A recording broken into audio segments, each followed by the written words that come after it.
You guys got a lot of snow? Hang on. I think we're live. A little bit. I'm going to try it. We are live. Okay. Hello, and welcome to The Casual Hour, a podcast ostensibly about video games, but mostly about fucking audio problems. I'm your host, Bobby Pease. Joining me, thankfully, and as always, the gamer on the go, Chase Kinnicky, and the gamer that probably should have gone, Johnny. How we doing? His voice went, that's for sure. I think we're all coming through. Johnny, Hey. can you confirm Yeah, that? I mean, Yeah. we're fine. All good? We sound great. Cool. Or as good as we have ever sounded. Thank you for your patience. Okay, we're all good. We're all here. Everybody can hear us. Chat has returned. Thank God. Thank God. Well, since we are running behind because of some technical difficulties tonight, let's just outline what we got tonight. A episode focusing on the what you've been playing aspects of our show, where we're going to tell you all the goodness that's been happening, or depending on who you are, maybe the not so great things, or what's about to come. What could you be talking about? So I am frazzled because of our fucking technical problems, so I apologize about that. But we're going to talk about some video games, and I'm going to get us up and running here for that. Usually what we do on this podcast. No. And after that, we might even talk a little bit about some news. Yeah. And the news. Some interesting stories. Decent amount of little news. Yeah. I don't know if it's decent news. It's news, right? A decent amount, Yeah. at least. So we're going to break down some of those video games. We're going to break down the news. Then we're going to tell you a little bit about what we got planned for the rest of the week, which is a lot of exciting stuff. And I would love if Chase, you would tell us a little bit about what you've been up to, man. Because you've been gone. You've been cruising, right? I mean, I was out of town for a weekend, but I made it to every show. You did? Yeah, I played a few things. More Super Bowl Wars 30, of course, because I can't stop that, and I don't want to, and I won't stop. No one's asking you to stop, Chase. I mean, yeah. You sure about that? You sure about that? We just want you to admit that you have a problem. Yeah, the problem is that I have to do this podcast. I can't play Super Bowl Wars 30. Okay, cool. Thank you. That's the problem. That game continues to be exactly what I want it to be. Good. I'm pretty happy with it. I like a lot of what it's doing. I like the branching path stuff that it's got going on. Although I think it does make the story itself lose a lot of momentum because you can do a bunch of stuff in any order, so it's really hard to push something forward. But that's the price you pay when you get that choice aspect. Hang on. Bless you. Even your There we body go. doesn't want you to talk about this game. Yeah, it's just trying to reject it. Okay, then I'll talk about something else. I'll talk about Triangle Strategy, formerly Project Triangle Strategy. I know. Curious about this. Are you? I am. Great name. You played a little bit. I did, and I like the way it looks. I think it's a dumb name, but I have a suspicion that you don't like this game. I do like this game, despite all the reasons I should hate it. Okay. Does that make sense? Sure. It's okay. I like a certain type of strategy game. Your Fire Emblems, your Super Robot Wars, as you heard me talk about.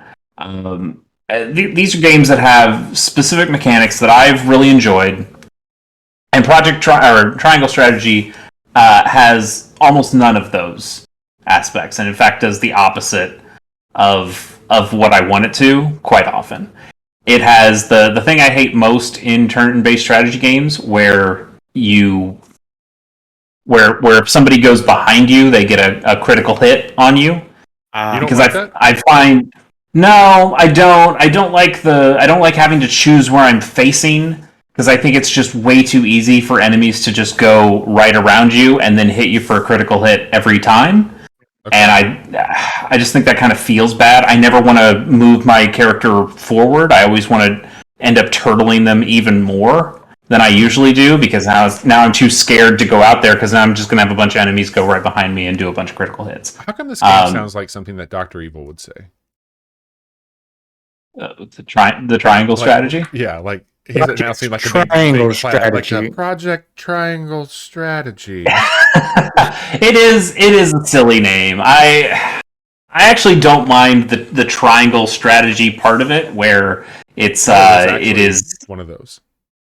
So you've probably seen it. The scales, the scale stuff, like that is what's going on. Is that you'll get options. You start out with just options of 2, but then I think you'll even get to a place where you are picking from 3 different options, and the idea is that these scales, you've got 7 advisors, and those 7 advisors have opinions on what they want to do. Story wise, are you going do they want to go? Do you want to listen to? Yeah, well, you have to listen to them. Yeah. That's the thing. Like you, the weird thing is you don't get a vote. It's all up to your advisors to choose what they want to do. But you do get a session where you get to talk to them before they cast their vote, and you can kind of influence them one way or another. And it kind of does that Walking Dead style thing of people will remember that. It doesn't quite go that far, right. But it says your convictions have strengthened, and depending on choices that you make throughout the story. And when you make those decisions, it hides all of those stats, which I'm really glad it hides them. I don't want to game the system like this. I think for this game, weirdly enough, I just want it to play out the way it plays out and just see how it goes. It doesn't have... It's not... Yeah, and it's not Mass Effect style or KOTOR style where you're picking the good option or the renegade option. Right. Okay. You're just picking from 3 things, and it strengthens your convictions, and some invisible levers and pulleys are going around, and then people vote the way they vote. So I find that stuff, the kind of way to obscure things, really cool. The stuff that I don't like is really back to those mechanics. It is having to choose the direction you're facing. I do like the mechanic where you can surround somebody, and if you surround somebody and hit them or hit them from one side, the person behind them also gets a free hit. I think that's a really cool system and something I like doing. It reminds me a little bit of Fire Emblem's pair-up system that they've had before. That's not always having them on the other side, it's having them right next to your character. Each other. Mm-hmm. Yeah, but it functions in a pretty similar way, and I like that a lot. But it also doesn't have countering, or it doesn't have countering as like a default thing. Like an active thing? Yeah. Yeah, like in Fire Emblem, if I go and attack an enemy and I don't kill them, then they get a chance to attack me back. And that seems fair. In fact, you build some characters to do that. Like, though this is a really defensive character, he's going to just stand there. He's going to, bring somebody out, bait them out, take the hit, no big deal, and then counterattack. That's great. I like that. This game doesn't have that, or it does. Some very specific characters get that, and it seems like it's abilities where they don't always get to do that. And also in this demo, I guess I should say this is a demo. It only has the first 3 chapters of the game. Isn't it? It's a decently the final game though. Well, that's like a few weeks, I think, right? Yeah. So you're playing like next week, I think. Yeah, you're or maybe playing. A couple weeks. What is the actual game? Yes, it has a save transfer. Like, you are starting the actual start of the game. It has the first 3 chapters, which is a decent little chunk, and then you'll be able to transfer that right over to the main game and keep on playing that. So that's good. It's like the demo that came out before, that kind of beta one, that was taken more from the middle of the game. So you are kind of getting more of an idea of who these characters are, what the deal is, a little bit more backstory, whereas before it just kind of pops you right in.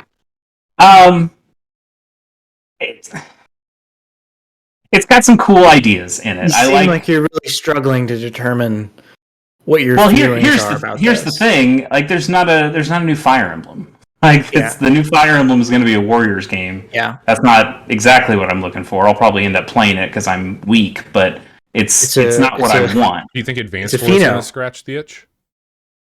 Yes and no. Like Advance Wars has the style of combat I like, but it's not an RPG. Like that is a specific like strategy game, and it's cool. I love Advance Wars.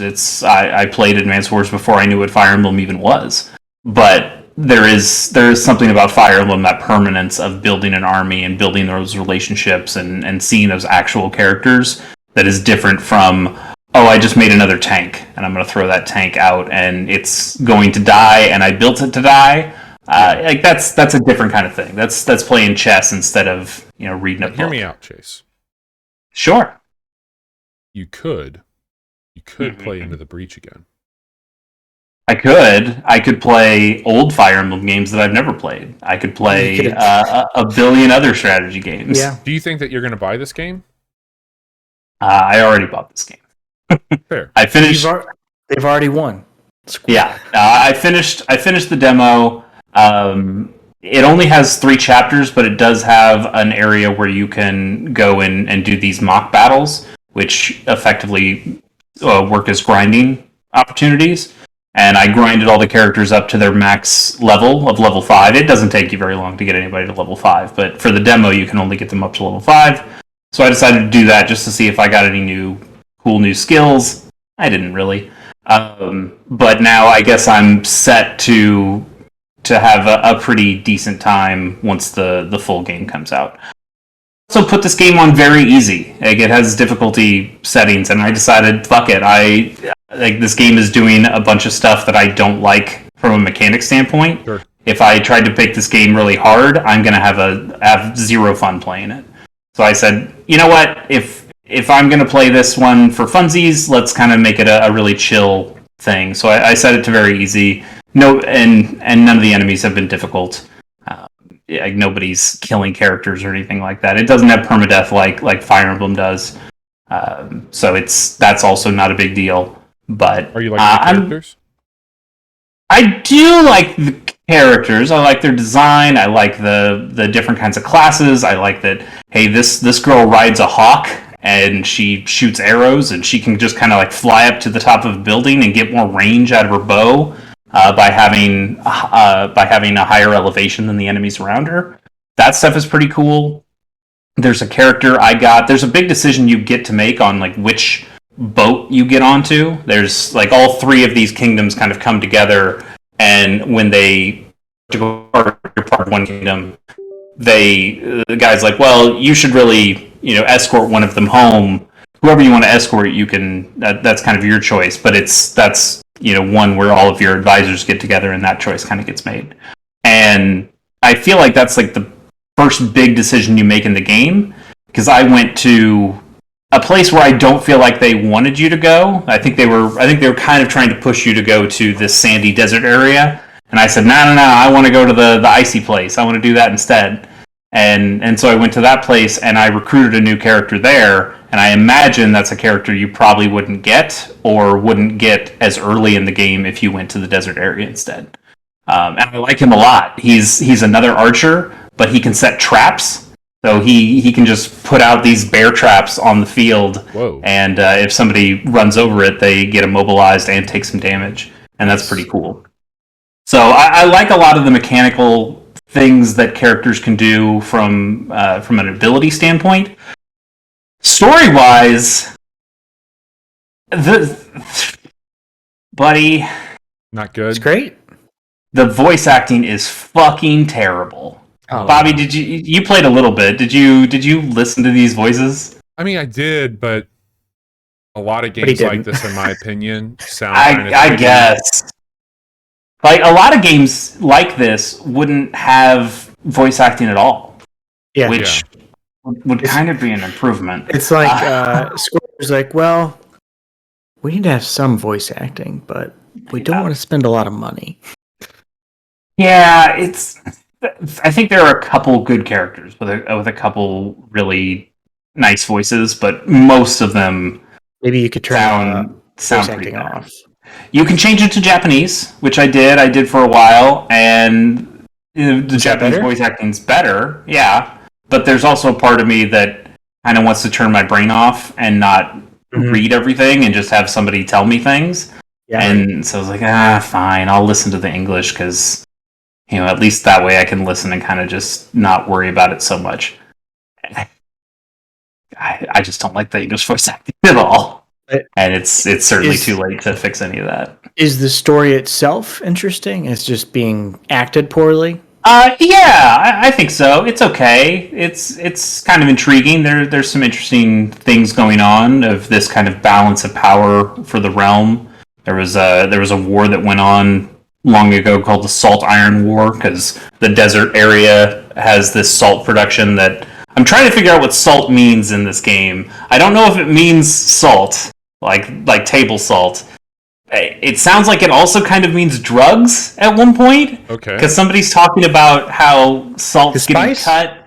Yeah, it sounds like they're almost talking about spice because they're like, sometimes there's an illegal salt trade, and sometimes people cut the salt with unsavory things. I mean, wait, are we talking about actual salt or not? What the fuck are we talking about? It used to be a currency, Sure, right. Like ancient Romans were paid in salt. Like I totally, but it's just. I don't know what salt means in this instance, but the desert people, like, they have all the salt production, and then the people in the icy place called Esfrost, they make steel or make iron, I mean, and so they have a bunch of weapons and a bunch of big castles and things like that. So it's really like those two nations who are like, hey, we have all the stuff, and we're just trying to kind of coexist, and then the third nation that you're kind of a part of is, hey, we're just kind of trying to mediate you two, and like we've got like all the smart people here, and we'll just try to keep you guys in check so nobody gets a little nuts. It's okay. It's kind of intriguing. I like where some of that stuff is going. They introduce you to a lot of characters, sure, and I think for the most part they all have relatively interesting backstories. It's just they all sound like garbage. Because the voice acting is just not all that great. It's going to be fine. It's going to be just a fine one of those. I don't think it's going to be high up on my top 10 or anything when we get to Game of the Year time, but it's something I can play for now until a game that I'm more excited about comes out. Whether that's Metal Slug Tactics, or if that Digimon XCOM style game, Digimon Survive, ever comes out, a real thing. Or if they announce a new actual Fire Emblem. Sure, that's possible. It's certainly possible. The XCOM people make good games, so maybe I'll enjoy that. But for now, like it's got that HD 2D thing that looks kind of pretty. Yeah. And it's enough, and playing it on very easy has been fine. So I'm taking kind of what I can get there, and I'm fine with it. It doesn't have to blow my socks off. It can be just a nice thing for now. Chase, anything else besides that little triangle strategy that you've been partaking in? Yeah. Okay. We played some Destiny, didn't we, Bobby? We did play some Destiny. Mm-hmm. And I think I'm a little bit more interested to hear about what you think of Destiny 2, The Witch Queen. I have been pretty sour on Destiny 2, and I felt that it was getting a little long in the tooth. I felt like it was hard to keep up with. I thought a lot of the seasonal updates became a bit samey, like just a different skin on the same activity type. And so it's just like, this grind doesn't really seem like it's necessary for me. And I wasn't doing the raids and all that shit just because my schedule wouldn't allow. But I had told myself I wasn't going to get this. I said, I'm not downloading this. I'm not going to get it. And that mean you weren't going to get it. Yeah, like I said, I'm going to be done with Destiny, I think. And how many times have you told yourself this lie? A couple times. But okay. I started to see things pop up on TikTok. Somehow I got like looped into some of these content creators for Destiny. Goddamn TikTok. The talkers and these got Zoomers. Me, man. These damn Zoomers. And I started to see some of the... So Void has been my favorite subclass. I've really liked Void for a long time. Same. And I started to see some stuff around the Void class that looked really interesting. I'm like, wow, that's actually pretty cool. They're changing that up quite a bit.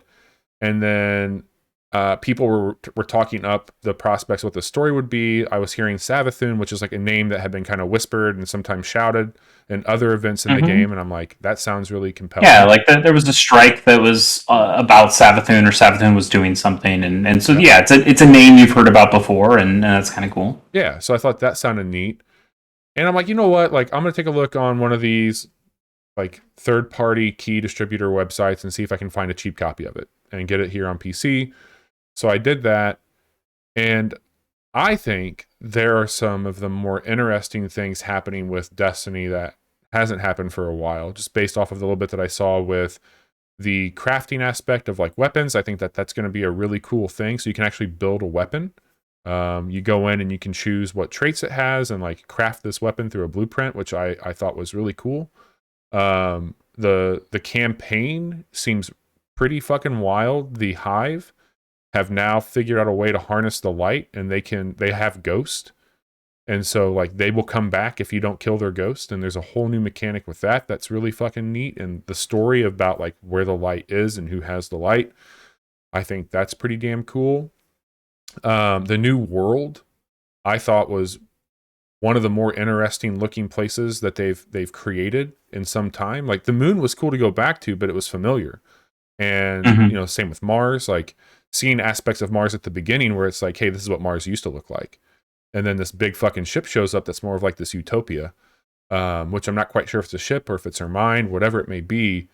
It's weird. Like I'm getting a lot of, I thought about it after we played Chase, that movie from the 90s called The Cell with J-Lo in it and Vincent D'Onofrio. Oh yeah, of course. Like I was classic. I was getting classic some 90s film, The Cell. I was getting some of those vibes from the setup for it. There's a new weapon type on top of these subclasses that you can do some stuff with. But it looks neat. Like I had a surprisingly good time. It was nice to chat with Chase, but I've always been a sucker for the story beats of those games. Like I like to go through the campaign and do that, and then some of the PvE stuff that surrounds it I'm into. And the biggest thing for me that has my curiosity peaked right now is they've figured out a way for somebody like myself to log on and play through the campaign on a higher difficulty and come out of that with an exotic set of some exotic pieces, a level cap of 1520, which is 20 above the soft cap. And so it's not the best gear by any means, but it's a number that I can then build other stuff around, which I'm really pumped about. So if I can get through this, I should be in a spot where I don't feel like I'm such a burden or I have to work hard. You'll be a burden in other ways. Yeah, it's fine. But I think it's going to be cool, and I'm digging it. There's some things that I didn't really get to check out on these other ones around like armor crafting or whatever that they called it. The transmog, I think is what it was, or something like that. Mm-hmm. So I didn't get to play around with that a whole lot, and I'm hoping that maybe that changes here. I don't know how much time I will put in like ongoing with this, but it's something that like I would like to protect time, you know, once a week, maybe once every 2 weeks to carve out a chunk of time and work through it and play. But I'm digging it. Cool. Bobby, I got some good news and I got some bad news for you. The good news, I think it is, like you kind of mentioned the campaign. I think the campaign is really cool for the first time in Destiny 2. They had this in Destiny 1, but not in Destiny 2. You can replay campaign missions. So take that, Halo Infinite. Look at what we can do over here. We got better guns than you and replayable campaigns. So that's kind of good. I'm glad that those options are back in Destiny. You did talk about the harder campaign, the legendary version of the campaign, which I went through that first mission solo the day it came out, and then you and I played a little bit more of it later, and I kind of took you through it, and we played it that way. I think it's kind of interesting that it has a similar mechanics to a raid when it comes to reviving. Yeah, it's not like a Nightfall strike, which is a harder version of the strike, but in that you can revive people an infinite number of times. You just kind of need to. It's a longer timer, and you need to get closer to them, and it can be a little stickier. situations to get out of. But this has raid rules. So if somebody goes down, each player has a token to revive them. And once you've spent that token, you can't do it again. So I could die once and you could revive me. And if you died once, I could revive you. But then neither of us could revive each other again. And you get 30 seconds to finish the encounter if somebody dies and you don't have a token to revive them. I was already playing at this at a 1350, so I was 10 points below the recommended level for this difficulty. So I was real squishy in chase. Well, no, I think that first mission it caps you at 1350. For that legendary campaign, they're trying some interesting stuff. They cap your light level, so even if you are above it, they're gonna keep you from being over leveled. They're not gonna just let you get through that campaign easy. And we finally got through it. It took us a few tries. Honestly, I would say it was easier playing it solo than it was playing co-op. Because I think it was just a change in the approach, where I was playing extremely safe when it was just me, and having you there kind of made me feel like, oh, well, Bobby can revive me if I die, but it led to some maybe poor decision making on both of our parts and made it a little tougher. Bobby, I tried to play the next mission tonight that we stopped at, and I died 14 times to the same encounter, and I thought it was pretty bullshit. And I don't know what else I could be doing other than just quote unquote getting good. So I would not count on you getting that 15-20 armor set and just breezing through this legendary campaign. I think it's going to be a real pain in the ass to get through this legendary campaign, and it might be something. It is called the Legendary Campaign. Sure, absolutely. But it might be something where we need to contact some clan members of ours in our Destiny 2 clan and maybe get a little help. I think if you have 3 people in there, it might be okay, because you'd have, if one person dies twice, then somebody could help out there. It's also one of those things, though, that like the hamster wheel mechanic here is a little bit more approachable for me, because as you're progressing through these levels, there are chests that you're getting that has drops in it, and it is something that, like, I know how to play Destiny. I don't know all the mechanics that happen for some of these events or these new things. So, like, playing the campaign feels good, and I like the story that's being told. So, like, I don't mind the challenge there. I agree we might need help, but I feel more confident about, like, hey, I've got 2.5 hours to play tonight. Let's work on the campaign as much as we can and not worry so much about, like, events or other people that we don't have as much control over in those situations. Like, I think this is a better fit for me personally, as hard as it may be. Yeah, it's a tough, like, this is the second mission. I don't know how many missions are in there. This is the second mission, and I got to a point of, like, I either want to throw my controller or just go and lay down. And and that didn't feel great. Wasn't having a whole lot of fun with that. And then I just kind of went back out and I played in the regular open world that wasn't super over leveled for me, and that felt a little bit better. I actually kind of hate that I'm playing the legendary campaign right now, because I think I'm having a lot less fun with Destiny by doing that, by constantly smashing my head against a wall, than just if I played it normally. I could get some of those exotics. I can do some of that stuff, and then I could maybe come back to the legendary campaign once I have a little bit more knowledge and a few more goodies that maybe I can deal with. One other thing before we move off Destiny. Yes, I think the weapon crafting is really cool. It's a great idea. It's a great way to make it feel like I'm not just rolling the dice on a weapon roll. That I'm not just like, okay, did I get a good one of these? And then it comes out and you go, nope, it sucked. Everything you did for the last hour was basically a waste. You got to do it all over again. That's sure. I'm with you there. For a person like you who doesn't sound like you are committed to playing Destiny 24/7, 365, I think the weapon crafting is going to be relatively underwhelming for you. And honestly, it is for me right now as well. Because it's kind of going back to Destiny 1 in another way, where anything that you can craft, any of your craftable weapons, they have weapon levels. and those you have to keep grinding those levels by killing enemies with specific guns to unlock more of the perks that you can use for crafting.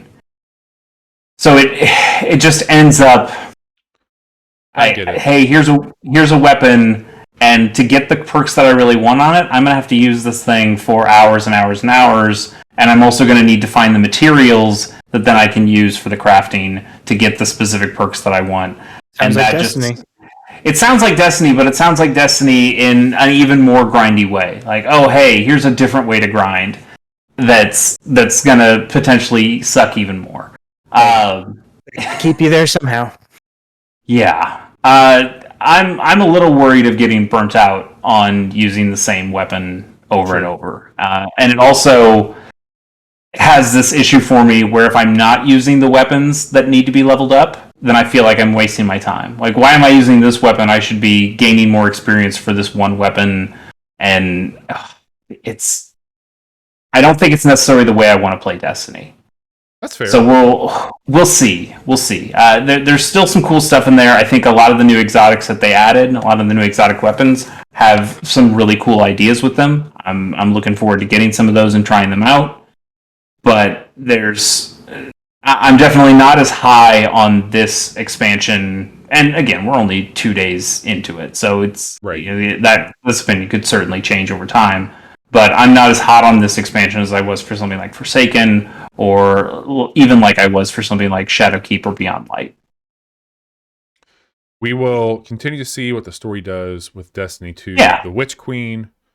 I'm back in to some degree when I said I wasn't going to, so I guess thanks, Sony, you win. You're Al Pacino in Godfather Part 3 right now.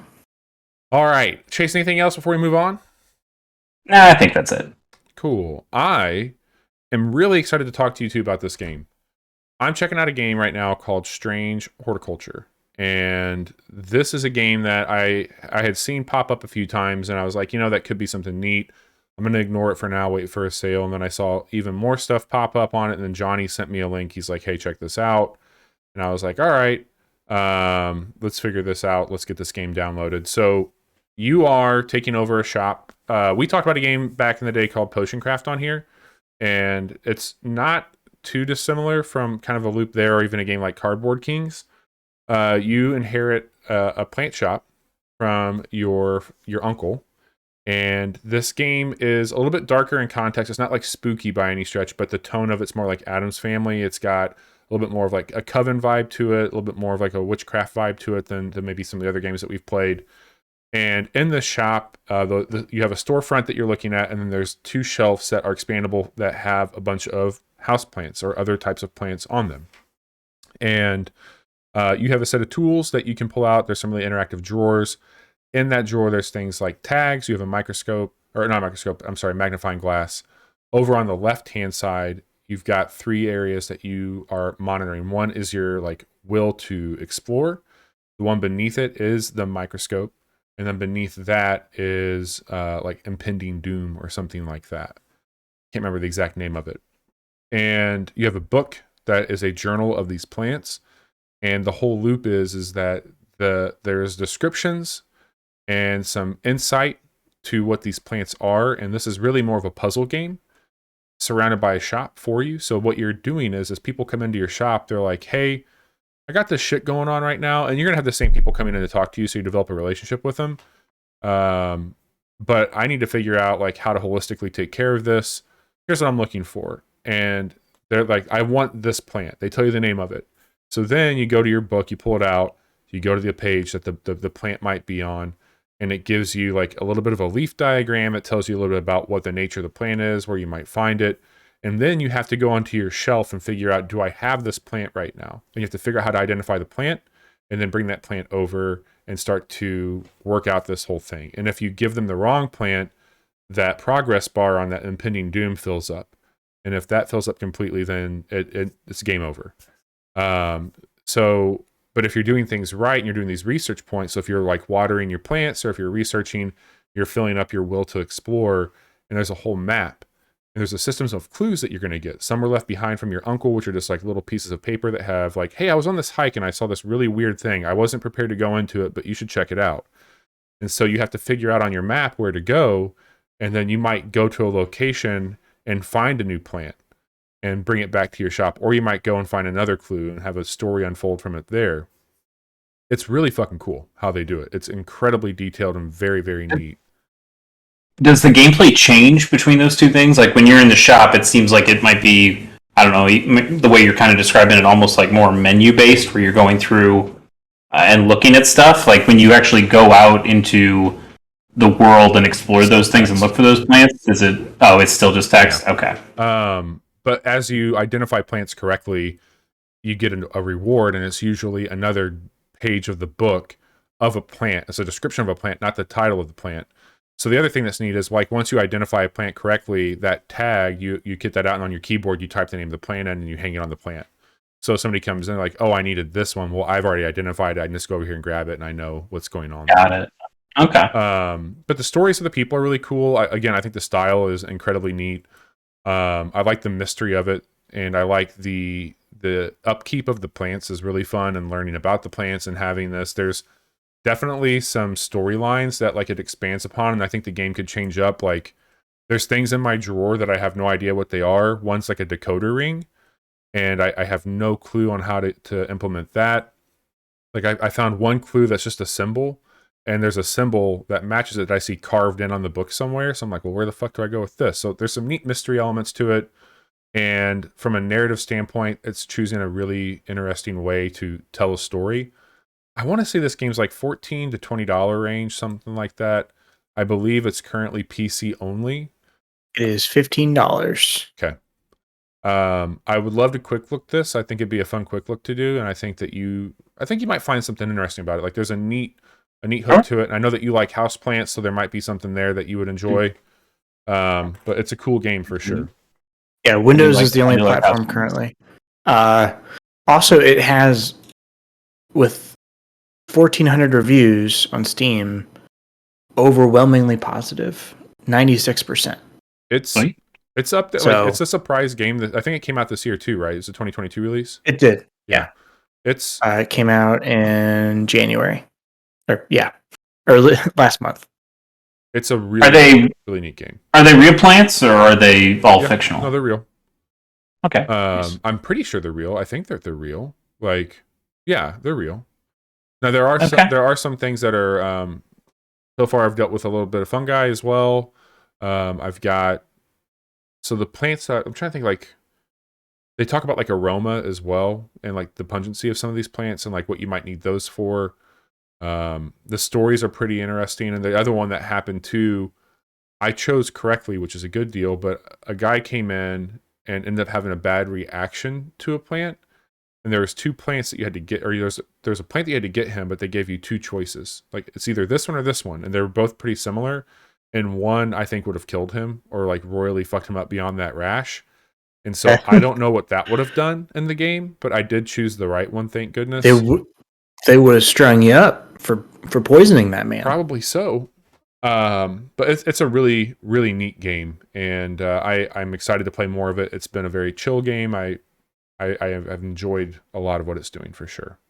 Nice. Well, I mean, you don't have any other games that you're playing right now, so you could probably just spend all your time with this. That's all I'm going to talk about. And pretty slow this month for video games. All right. Well, Johnny, what have you been playing? Chase. I think I've been playing the same thing that Bobby's been playing. Oh, okay. Maybe we should go back to Bobby and let him talk about it then. I will do my best not to spend too much time talking about a game that you don't care about. But I don't care about it. It's not. I liked the first one. I just don't love it. That's fair. I do love it. It's one of my absolute favorite games.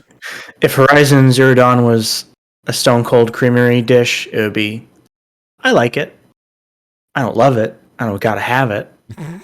But I like it. I want some more of it. Horizon Forbidden West is out. The follow-up. I think you said Stone Cold Creamery, which is a more interesting ice cream place to me. Like they're going to give you a stunner. Cones together.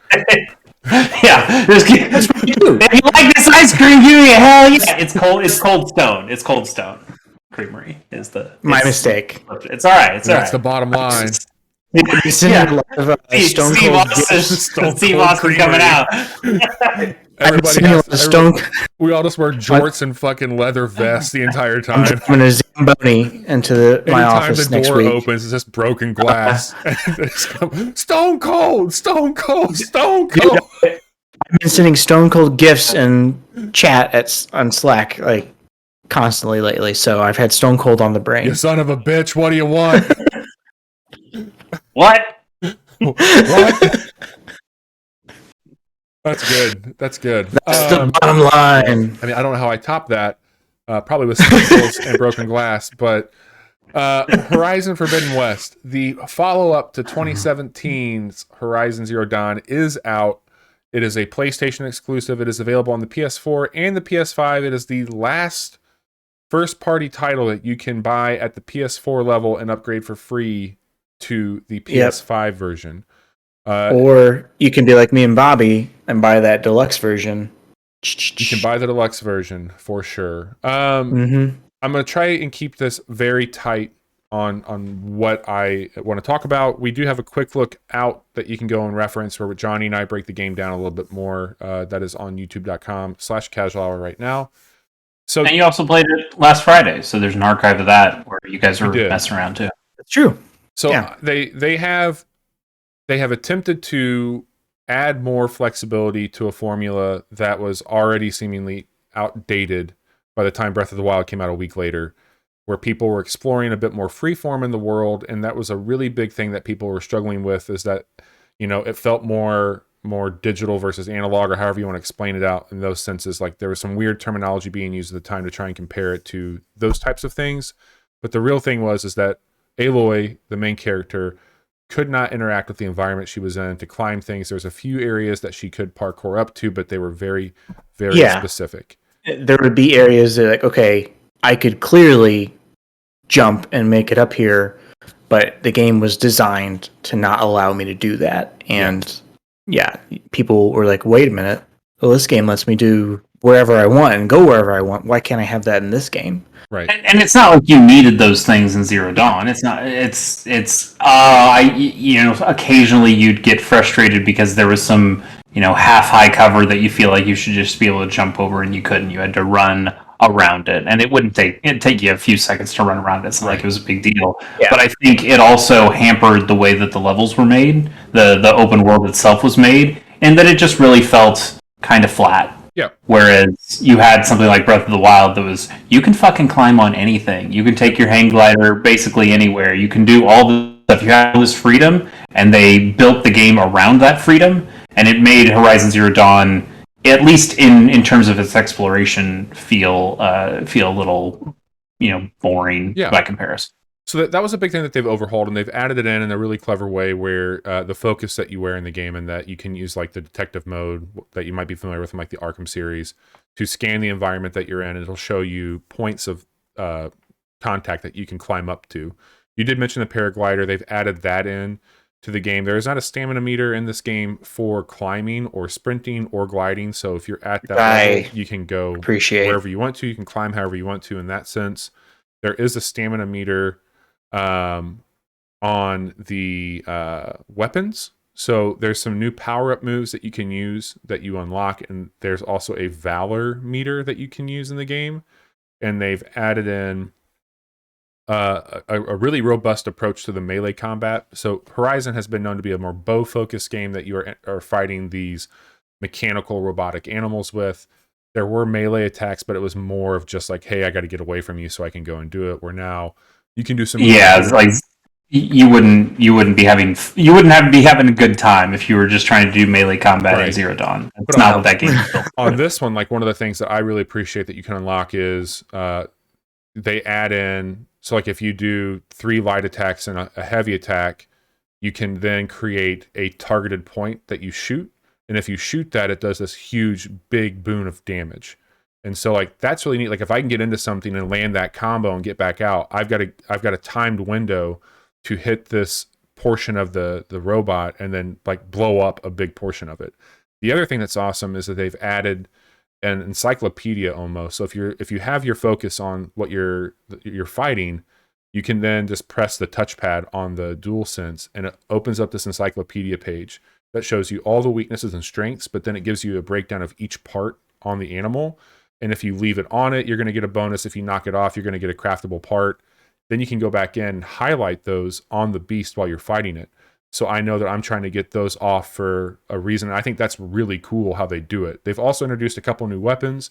One's called a shredder, where you're basically throwing almost like a discus that goes into the animal and targets that point, and just like it gets stuck, and it's like a chainsaw blade almost. And it just it's really, really cool. It's almost like a I haven't gotten one of those yet. Yeah, look for it's called a shredder. You have they usually it's neat. I got a gun last night, basically. Oh, really? And oh my god, it was just laying waste to everything I encountered. It was great. Yeah. So some of the combat, I really appreciate that they've added all this to it. Like I've got a couple of super abilities now, and those are unlocked by filling out parts of the skill tree, which there's 6 areas now to do. I've got one. It's a little overwhelming whenever you first get in there, to the point where I was like, okay, should I just bank some of these points and wait and come back until I decide what I want to do? And they give you a lot of points. You get points for almost everything in the game on top of completing quests. Yeah. They just give you an abundance of them. So I've unlocked, I've got a really cool overshield that I can activate. And I've also got a stealth mechanic. And the stealth mechanic's nice if I'm going into an outpost, because I can activate that. And then if I get a stealth back kill, it will reset my Valor and keep that going. So I can really chain up these stealth kills and get through those pretty quick. One thing I was really concerned about, so those are some of the big changes they've made mechanically and some of the things they've introduced into it. But I felt like the first game wrapped up in a really nice way, and I found it to be incredibly interesting. And one of the better science fiction stories being told around Aloy and her history, and why was the planet in this state. I was really nervous that this game was going to just overstay its welcome when it came to the story. And I did not feel like Aloy's story necessarily required a sequel. Right. I was still interested in that world. Right. But I was like, I don't know how they can hope to tell a more interesting story than what they just did in this game. I mean, I assume you guys played the DLC for the first game, though. That's also like, hey, this didn't need to be here, but here's a little extra something. Yeah. I didn't play the Frozen Wilds. So unfortunately. I did. I played your copy of Horizon Zero Dawn, Johnny, and then I played the DLC, and then I gave you back your copy of Horizon Zero Dawn. So I will say this much, that, I mean, you all know, and like Chase, you kind of alluded to it offline and then a little bit here too, like, I've not held back at all. I've been very overzealous about my love for this game, and I had very high expectations for it. When I knew they were doing a sequel, like even when we were like doing the watch parties for all the Sony announcements, I'm like, they better fucking tell me about Horizon. I want to know more about Horizon. I want Horizon.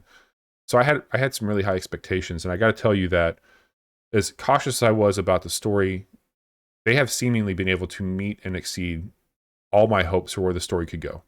And I was nervous because I thought it was just going to be this like Civil War, weird tribal like thing, but they've really added this depth to Aloy and what she's done. It's taken some twists and turns. Yeah. And some of the stuff it's doing reminds me of Mass Effect 2.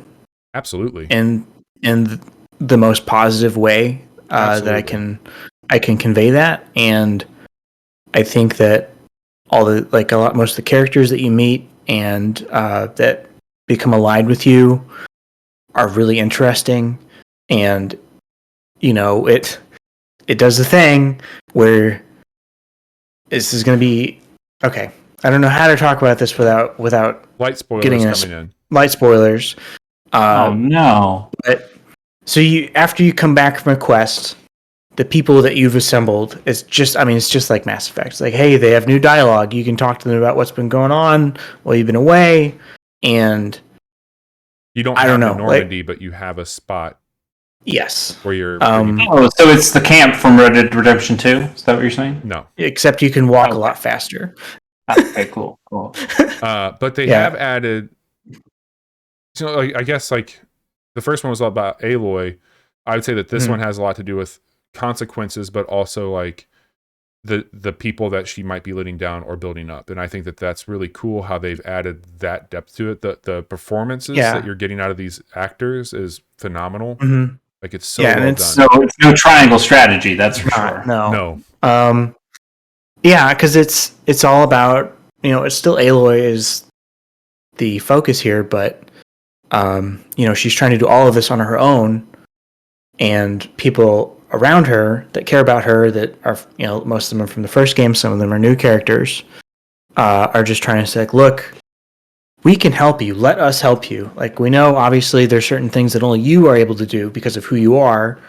It's been long enough. She's a clone of this scientist who created the Zero Dawn program. And she's the only one that has access to certain things in the world. Like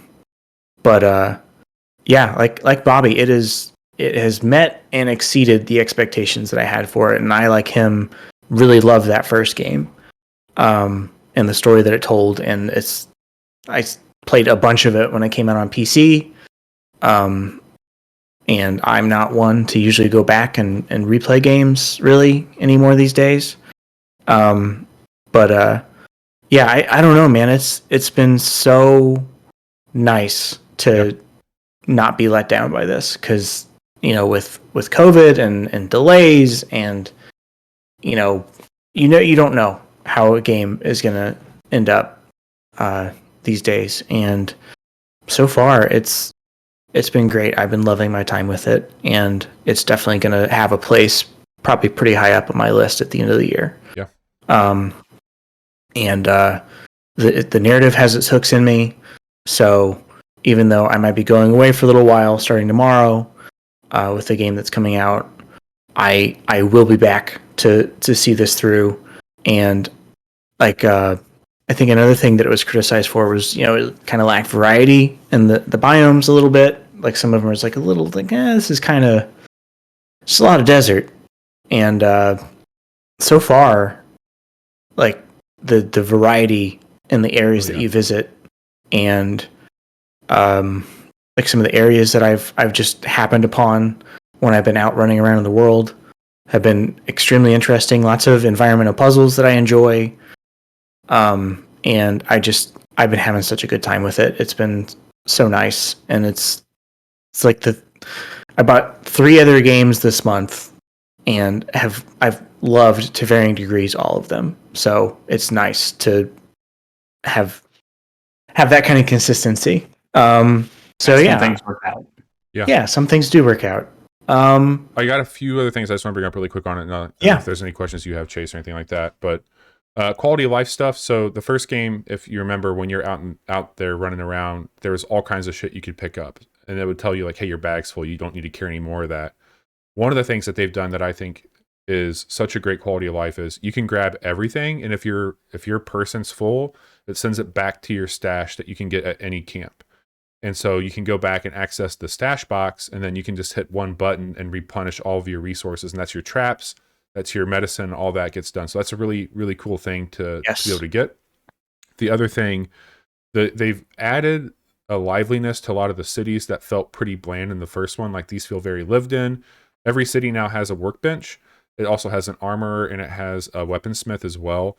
The workbench, you can go in and you're adding those components that you're finding in the world, and there's like 4 or 5 slots, sometimes 3 depending on the weapon, that you can add improvements to its overall health and abilities. Not health, because it's not degrading, but its overall power, stats. Yeah. Or you can open up new spots to put runes or coils into. The other thing they've added is that you can eat now in this game. So there's a chef, and you can bring some of those. It's basically Monster Hunter. It's basically Monster Hunter that like. So Chase will never play. Is he muscular? He is muscular. No, I wish, but you can eat things and get a buff to go out.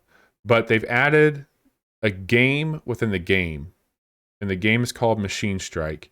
And Chase, I think that you're going to like Machine Strike quite a bit. Oh yeah. And I think that I would really like for us to do a quick look of just Machine Strike and check that out, because I think it's a really cool little turn-based, grid-based RPG that deals with hit points and health points. And you're collecting the pieces in the game of these creatures, and they have the same level of like rare, uncommon, legendary, and they have varying abilities, and you can put so many of them out. And then the terrain also has it. So if you're on grass, it's like a +1 to some of your attributes. If it also will negate some of those movement things. It's really fucking clever. It's really cool. It's called Machine Strike. I would love to have a physical version of this game to play. It's really, really neat. But those are some things that they've improved on. Also, I'm loving it. I'm taking my time with it. I'm savoring it. It's a very, very good game. I will be talking a lot about it this year. But I won't be talking about it probably every week, especially just knowing the pace that things are coming out right now and how we're moving through it. But I will probably update on bigger moments as they happen. But it is something that I'm keeping a more intimate experience with right now, and just giving myself the time to play it. Also, like I'm not trying to feel pressured to do a bunch of other things right now. I really want to spend time with this game and explore it. As something I've been wanting. Been waiting a long time for it to come out, and we talked about it. I don't know if we talked about it on stream, but it's a game to play by yourself. It should be. I feel like it's best when it's a solitary experience. Yep, I agree. I did have a lot of fun streaming it. So you can take the world in as it's unfolding in front of you, and I don't have any additional thoughts really to add to that, other than just to reiterate how much I am really, really loving my time with this game. The only other thing that I've put a significant amount of time into that is a recent game, and Bobby, you talked about a whole bunch, and it's OlliOlli World. Hell yeah. And OlliOlli World is a very well-crafted video game, but it is, after playing through most of the first world, I having the same thing happen to me that happened with OlliOlli when I played it on PlayStation. Like, this is fun, but this is not my ideal skating game. I appreciate it's a good game, but it's not like and I mean, that was my kind of thought too, is like, if I'm going into a game thinking I want to play a skating game, I would never go to OlliOlli. OlliOlli's a cool game. And and it's a different experience. I wanted so badly to love this the way that you do, because I love the art style. Dad is awesome. All the characters that you hang out with are cool. The environments that you're skating through are interesting. But spoiled's not the right word, but when I think about a skating game, I'm thinking about a Tony Hawk or a Skate. And I like having a world that I'm free to move around in. And like, it is cool to pull those tricks off and get those chains and things. And I'm not disparaging it in any way, shape, or form, because I did have fun while I was playing it, but I did not feel that same draw that you did, Bobby, to like go in, I'm going to 100% this level, because that's how much I love this game and what it's doing. So I'm more disappointed in myself, and that I don't. I mean, it happens, man. Feel as strongly about it as you do. Well, look, I didn't get through any of those Tony Hawk. I mean, I got through like the first little bit of the remasters for Tony Hawk, but like, I know that you went above and beyond. I 100% at all of those levels. I will never say that those are bad video games. It's just never. I want different things from, like, I'm getting what I want and need from OlliOlli World in a big way that I just didn't really jive with on Tony Hawk. Yeah, and like I said, I see what's there. I recognize this is really good. I'm like very happy for these devs. It seemed I think it's done pretty well for them. Yes, it's getting well received. So, yeah, that's one I can see myself coming back to, and like, I'm gonna knock out a couple levels. I got 10 minutes. Sure. I can get through this. That and Horizon have been the only two things that I've really sunk any time into since we've done what you've been playing. I mean, it's kind of even closer to something like the Bit Trip Runner games, or Runner 3, I guess was the last one. The Bit Trip part, or even like what was that game that came out somewhat recently? The Aerial Knights Never Yield. Yes. Like it's much more. Hey, you're kind of navigating a specific level, and it is a side-scrolling thing. You're going from left to right, and you're going through these things. It takes more of that DNA, and not saying that that's bad. Like Johnny said, that I love the runner games, but I got to be in that mindset to play that. And there is something about going into a game and thinking like, oh, skateboarding, and then you get a Bit Trip Runner kind of game that is not disappointing, but it's not what I'm looking for when I get in the mood to say I want to play a skateboarding game. And that's something that I think I'm going to struggle with every time I consider playing OlliOlli World. I mean, is that if I'm playing that, it's because I want to play a skating game, but it's not a skating game, and that's going to be something that just doesn't jive with me, no matter how awesome it is. And I totally believe that it's awesome. I really just want to play with the character creator because that looks really cool. I know, dude.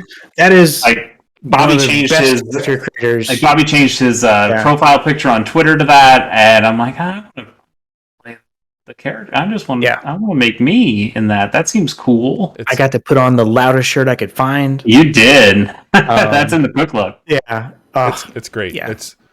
It is for me. It's definitely surprised me quite a bit. So I'm sure I will be talking about that one this year.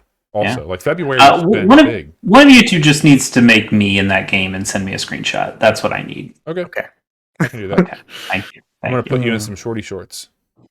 I mean, I wouldn't have it any other way. Shall we talk about the news?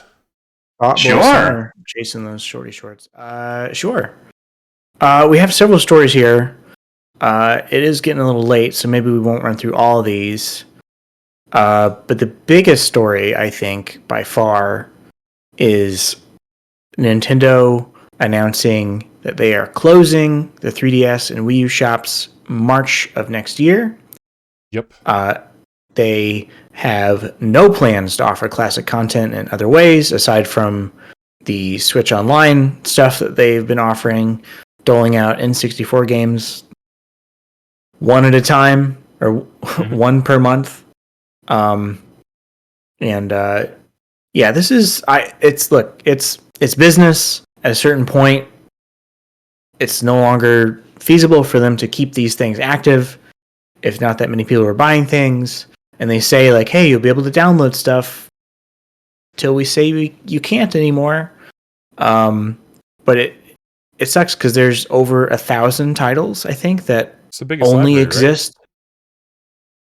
It's huge. It's massive. Yeah. So once that's gone, there's no legitimate way to play those games. And that's where people get the most upset is like, hey, we understand the business reasons behind this, but you should still let people get this stuff through legal means because they were celebrating someone being imprisoned, 1-2 weeks ago for ROM stuff. So there's a statement from the Video Game History Foundation.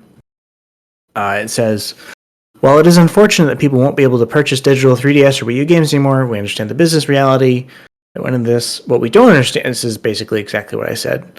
As a paying member of the Entertainment Software Association, Nintendo actively funds lobbying that prevents even libraries from being able to provide legal access to these games. Not providing commercial access is understandable, but preventing institutional work to preserve these titles on top of that is actively destructive to video game history. We encourage ESA members like Nintendo to rethink their position on this issue and work with existing institutions to find a solution. So, it's, yeah. I mean, that's the thing that, I don't have a dog in the fight here, but I'll say this much is that it's weird that they would be so finite with something and not really have a good solution in place. And I know it's harder because, the 3DS... You don't have to, I can understand the 3DS, right? I think I get that one a little bit more just because the hardware is so specific on that. Not that the Wii U wasn't. It did a second screen thing that you really run into problems with the Switch on.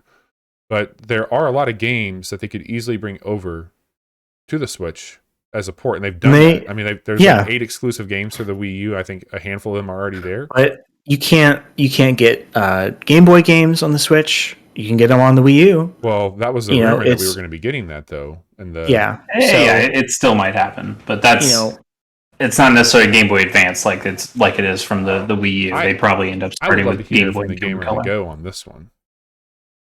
Sure, I'd be happy to talk about it. I did put out a thread on Twitter when the news first came out. Honestly, I think the most interesting thing for me is that Nintendo put up an FAQ about what's going on with this decision. I think it's nice that if you're going to do this, that you give people 13 months to do anything they need to, and even then, they're just not letting you pay for things anymore. If you are able to, if you do have something downloaded or purchased, you are able to re-download it for going into the future at some point. They didn't announce when they'd shut that down, so it's not completely shutting down. But the interesting thing about the FAQ, there was a single question on there that I found curious. This is Nintendo's own FAQ. Yes, these are frequently asked questions, but Nintendo gets to curate what they put in an FAQ for themselves. And here's the question they have. Again, they wrote this question for themselves. Once it is no longer possible to purchase software in Nintendo eShop on Wii U and Nintendo 3DS family of systems, many classic games for past platforms will cease to be available for purchase anywhere. Will you make classic games available to own some other way? If not, then why? Doesn't Nintendo have an obligation to preserve its classic games by continually making them available for purchase? And then their answer is just kind of a boilerplate, well, no, we're not going to do that, obviously. So, I can't believe, didn't they? Okay. Did they remove that at one point? They did. No, they absolutely did. Yeah. Like, they did pretty soon after I screenshotted it and put it up on Twitter. Just as like, oh, I think this is kind of a weird thing, and then it was gone. And it's someone in PR is like, ooh. Yes. It's just weird that they are so like combative with themselves, knowing that they wrote the fucking question. Like, that's how I feel, obviously. Yeah. But like for you to. You'd be like, well, this is what you fans are going to say. Okay, and you'll say, as a fan, why should... okay, and this is where I will say, but it's like, it's like when Michael Scott has Jim trade places with him to pretend that he's firing him. Yeah, it's actually, honestly, a lot like, I know you guys aren't the biggest sports fans, or real sports. I know Johnny likes soccer, but that's not a thing. Phil Mickelson, I don't know if you're aware of him, the golfer. Yeah. He's gotten in some hot water recently because there's a golf event that's happening in Saudi Arabia, and he was talking to a reporter about. He's like, I mean, the Saudis, they killed Khashoggi, and like there's all sorts of bad things going on over there. There's some scary motherfuckers, but. Also, it's a great opportunity, and I'm going to make a bunch of money off it. I'm paraphrasing, but like that's basically what he's saying. So I'm going to do it. And it's like, no.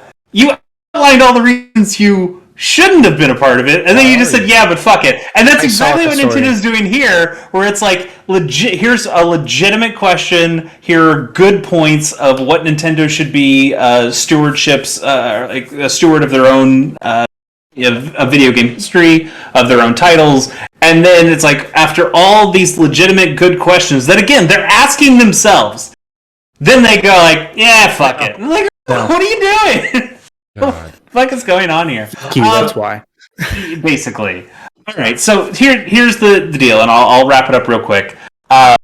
This is a bummer. I think there's some really good games that are exclusive to these systems that will essentially legally be gone. There's going to be no way for you to purchase a copy of Fire Emblem Echoes Shadows of Valentia digitally, which is a fantastic game. You can still buy it physically, but also this is just what you're going to get with digital storefronts. This is the risk you run by doing this. This is the problem that I have. I know I have problems with it because if I don't have an internet connection, then these things are useless as well. But there is something like that's the problem I have with a Netflix model. That when like these things can just go away, and when they go away, you're left with nothing, and that's a bad feeling. That kind of sucks.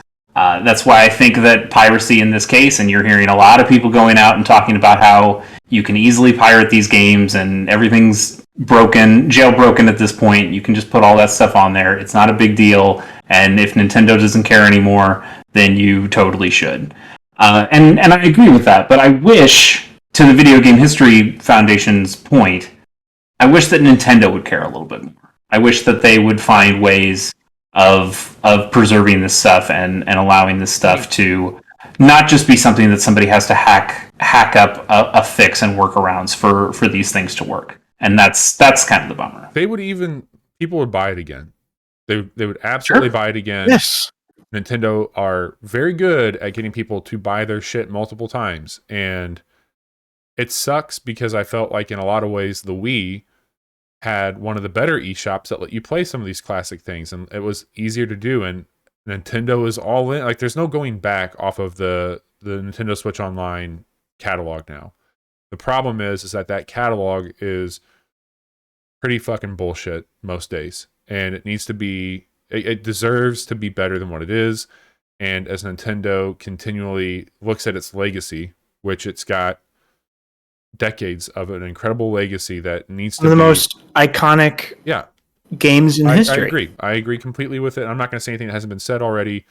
It just is a situation where I understand shutting something down that you can't support, but you need to have a better solution.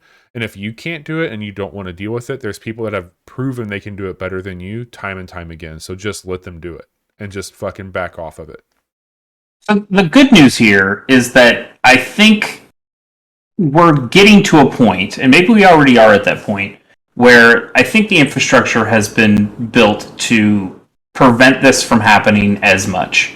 You see that like the PS4 and PS5 are basically the same system. Like, you can download all those PS4 games. It's the same PSN store. Yep. All those games will work on your PS5. And I would imagine, unless they do something really crazy, that if and when they make a PS6, all that stuff still continues to go over. It's the same deal with the Xbox One and the Xbox Series X. Like, all that stuff, you can go and grab that stuff. And then Microsoft, we know, has been doing a lot of the work to make even older stuff available. And I think that Nintendo is doing the same thing by combining their handheld systems and their console systems into a single thing, which is a Switch. And knowing that they've hit upon such a popular idea, I think they're sticking with this. I don't think Nintendo's going to make something that's not a Switch next. I think they're going to make an upgrade to this. And I think we're getting to a point where all these manufacturers are basically just making newer style boxes that play all the old stuff but also can play a bit of the new stuff. And unless we get an Apple type situation where they go like, oh, by the way, it's now everything's 64-bit, so everything gets fucked before. Everything's on an M1 chip, so everything gets fucked before, and it's weird compatibility issues. I think for the most part, we're going to be able to preserve stuff from here forward. But it does suck that there are a lot of fantastic games that came out on systems older than the Switch, Xbox One, and PS4 The difference that we are losing out on. I mean, that's fair what you're saying about Apple. Like, I get the point there, but I think also, like, Apple gives those people tools to bring it up to date. Like, hey, you can make your app work here. Nintendo's not doing that at all, or they're not giving people the tools to do it. They're just saying, fuck you. Like, you don't get it. We're like, right, but you know that not everybody's taking advantage of that. Like, there are people who made their game and maybe they died, or maybe they went off and did a different thing completely. Or the company went under. Yeah, like some of those cool things are just never going to get updated again. And I think that's all we're asking for is, like, even if they're not going to do it, like, is there a path where people can preserve? Yeah. I mean, I think Nintendo would say, like, of course there's a path. You can just port your game to the Switch. Like, if you want to, you can go and do that work and do that. And some people have. Like, Nintendo's done it themselves. They've Mario Kart 8 Deluxe, Pokken Tournament, whatever the fuck it's called. Like, they've definitely ported over a bunch of their old shit to the Switch. Tokyo Mirage Session Sharp FE, fuck yeah, I'm glad that one didn't die a horrible death like Xenoblade Chronicles X apparently is. Johnny, let's do one more story. Okay, I want to tell the story because it involves an anecdote with me. Okay. So, Cyberpunk 2077. That game came out Did it? Came out in early access at the end of 2020. Yeah. And they finally hit their full release. They put it out, the PS5 and Xbox Series versions of that game, and the PC version. They all got this gigantic 50 gig update with a list of bug fixes a mile long, some free DLC. You can change your character's appearance. You can get new apartments. They put out a free trial. Say what you will about the state of that game when it launched, and we have many times. At least they've committed, and they're fixing their broken game. I don't think they had a choice. No, not at all. But it's also like they tend to This they isn't put a something good out. on you. This is a No. This is them doing what they've done with their other games in the past, except those games shipped in not so broken a state. So this came out a little bit before Horizon did, and I was playing some Dying Light. I was playing some OlliOlli World. I was like, I've never wanted to like a game as much as I've wanted to like Cyberpunk. And I did. I put like 30 hours in that game, and it made my game of the year list. It was number 8. So I didn't have a bad time with it, but I just saw how much better it could have been if it had cooked a while longer. So I was like, okay, you know what? I'm going to install this. I'll play for an evening or two, check out Night City, see what's different. And I realize I could play this with a mouse and keyboard. That is not how I like to play first-person games. I don't want these mouse and keyboard warriors coming in and telling me I'm doing it wrong. I don't give a shit. I've been playing with a controller my whole life. That is how I want to experience these games. I tried with my DualSense, which is officially supported by Steam now, and I have the DS4 app that makes it think it's an X input device. Would not recognize my controller. It's like, okay, some games you have to start in big picture mode to get it to work with a DualSense. That's fine. Close the game, launch big picture mode. Nothing. Okay. What's fine. the deal with this big picture? I'll try my Xbox controller. I haven't been using my Xbox Elite controller because the right bumper is starting to go out, and it doesn't always do the action whenever I click that button. Try the Xbox controller. Nothing. Try the Xbox controller in big picture mode. Fucking nothing. So I uninstalled that shit and went back and played more Dying Light 2. It's a Cyberpunk problem, is what I'm hearing. Like, you would have been able to play other games with your DualShock. He was playing Dying Light with it. Dude, I use the DualSense for everything now. Yeah, I've been playing Dying Light exclusively with the DualSense. Because, like I said, the Elite has the fucked up bumper. It works most of the time, but sometimes it doesn't, and it's caused me to fuck up in games as I've been playing them. So, yeah. Now, Johnny, did you connect your Nintendo Switch Pro controller? I didn't. That's paired to my analog dock right now. Yeah, that's fair. Yeah. Mm-hmm. Well, I do that too. Let's. Okay. So I guess I was gonna ask. Is Cyberpunk fixed? Is it safe for me to go play Cyberpunk now? And I'm hearing the answer might be Chase. What I've heard. Well, yeah, is that if the DualSense doesn't work on my PlayStation 5, then something's really no. fun. I've heard it's working fine on console, and it's actually a pretty good improvement. I've heard that they have some of the better haptic implementation on the PS5 with that DualSense. Yep. So this is probably just a weird me problem, but it was very frustrating to reserve that space on my hard drive and then not even be able to fart around for it in a couple hours. Yeah, I could have, like I said, if I could have played with my mouse and keyboard, but I shouldn't be forced into playing a way I don't want to play with a game that's supposed to support controllers, right? I do want to give that game another shot. So do I. It was a gift from the both of you to me. Yes. Great gift. You're welcome. The gift that keeps on giving in some respects. But I would like to try that again. I probably want to start over because I didn't like the way that my V was going. So maybe just try it all again and see if it looks nicer and plays nicer on the PS5 than it did on the PS4. Base PS4 didn't play great, I'll tell you that. I've seen like Digital Foundry stuff. It's supposed to look really nice on those systems. Okay. That's what made it even more disappointing. Is like it's finally in. It's like the state it should have shipped in now. And I'll probably still end up giving it a couple months before I come back to it. But I'm saying here, we didn't necessarily do New Year's resolutions on the podcast, but I am saying that sometime in 2022, I will play Cyberpunk 2077 again. there you and we'll see how it goes. Sounds great. Sounds good. Well, let's wrap this show up tonight, fellas. So let me get us over here to credits. We've had some hiccups tonight, so sorry for the late night for everybody. Appreciate you sticking around and being here for it. I will be brief here with that. If you want to follow along with what we do, you can do so by following the links in chat or by going to thecasualhour.com, where you can find links to all the fun stuff that we do.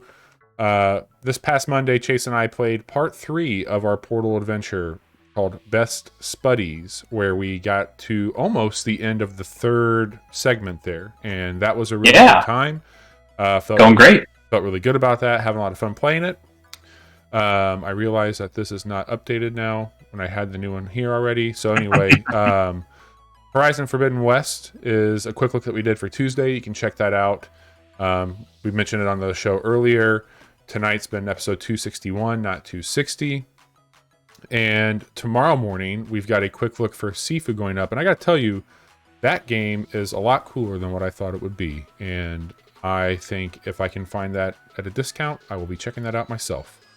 And then Friday, that game that may or may not be the highest reviewed game of all time, Elden Ring, drops.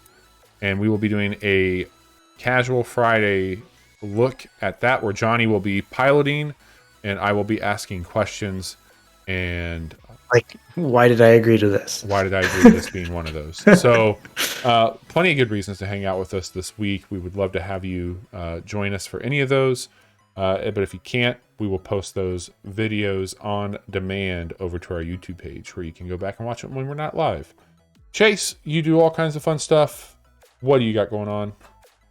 Yeah, a new episode of Gamers on the Go is being recorded this weekend with Matt Jaguar. Looking forward to recording that and then getting that out probably sometime next week. That's going to be a fun one. Johnny and I have been doing a Pokemon Shining Pearl Nuzlocke, and we probably need to record another episode of that at some point, so I'll see if we can align our schedules and make that happen. But that's been going well. I think we've got 6 badges? I can't remember. We've got some badges. We have several badges. I think we're getting through it. We're getting through it, and that's on my YouTube channel. And then I'm really excited for this weekend because it's been the Steam Next Fest all this week, and Bobby and I have been looking through a lot of games and finding a lot of really cool demos that I think we're going to try out and maybe do like some big lightning round of a lot of quick looks. Oh yeah, and we had a ton of fun doing that last year, and I'm looking forward to just seeing a bunch of games. I know there's one in particular that I'm very excited about, and I saw our good friend James Parker over at Ground Chatter also talking about it. It's called Gibbon, and it's about you play as Gibbon, little monkey, and it's about swinging through trees, and it's like a super smooth, super animated 2D. And guess what? Just swinging around as a monkey, and I can't wait to play. I can't wait to see it. You can play it. Oh, that's right. No, I did download it. It does have a Mac version. No.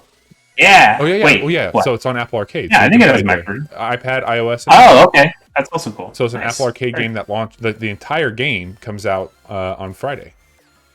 Oh, sweet. So cool. It comes out early on Apple Arcade. It'll come out a little bit later. I think it comes out in March. But that game will be available for you to check out on any of those platforms. You'll be able to play it on your Mac starting on Friday. Ah, damn. All right. Well, yeah. So there's that plus a billion other games that Bobby and I are going to take a look at, and I'm very excited for that. Thank you, everybody, for tuning in. We really appreciate it, and we will talk to you all Friday night with some Elden Ring. Be safe. Take care. See you all soon.